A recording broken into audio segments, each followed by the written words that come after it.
For this new pump, we have to install the air filter, the oil to the red dot,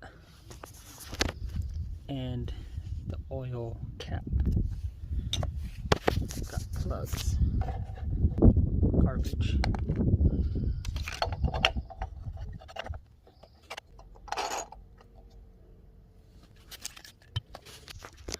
Got the cap, got the oil.